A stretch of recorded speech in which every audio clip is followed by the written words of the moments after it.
Dernière fonction de référence au programme de ce chapitre, la fonction racine carrée.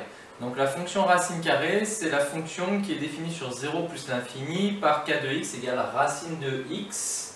Donc par exemple, l'image de 100, ça fait racine de 100 qui est égale à 10.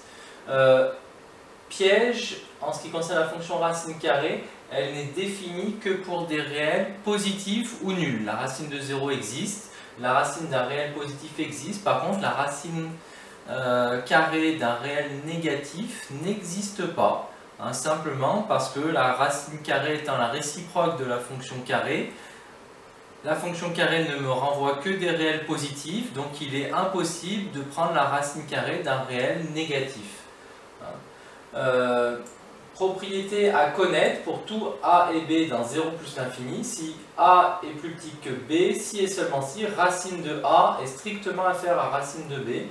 Là encore, j'illustre avec le graphique. Donc la courbe représentative de la fonction racine carrée, elle n'a pas de nom particulier, elle est tracée ici. Vous voyez, vu que les réels pour lesquels la fonction racine carrée existe vont de 0 à plus l'infini, la courbe représentative commence à 0.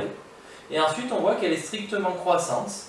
Qu'elle est croissante, donc elle conserve l'ordre entre deux réels positifs. Donc c'est-à-dire que par exemple, si 3 est plus petit que 4, si j'applique la racine carrée, racine de 3 sera inférieure à racine de 4 qui vaut 2. Donc l'ensemble des solutions de l'inéquation 0 plus l'infini, l'ensemble des solutions dans 0 plus l'infini de l'équation racine de x égale c, c'est c au carré. Encore une fois, un exemple pour essayer de mieux comprendre. Si vous avez à résoudre racine de x égale 2, alors les solutions, c'est c au carré, c'est-à-dire 2 au carré, 4.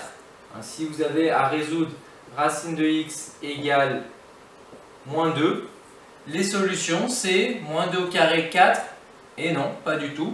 On a expliqué, la racine de x, je le dis, je ne vais peut-être pas encore expliquer, la racine de x, elle n'existe que pour des réels positifs et elle ne renvoie aussi que des réels positifs. Donc racine de x égale moins 2, pas de solution. Comme pour la fonction carrée, il est impossible que la racine de x soit égale à un nombre réel négatif. Si maintenant vous avez à résoudre, à trouver l'ensemble des solutions dans 0 plus l'infini de l'inéquation racine de x inférieure à c, alors là, pas de piège particulier, racine de x inférieur par exemple ou égal à 10, ça me donne comme solution x inférieur ou égal à 10 au carré qui vaut 100.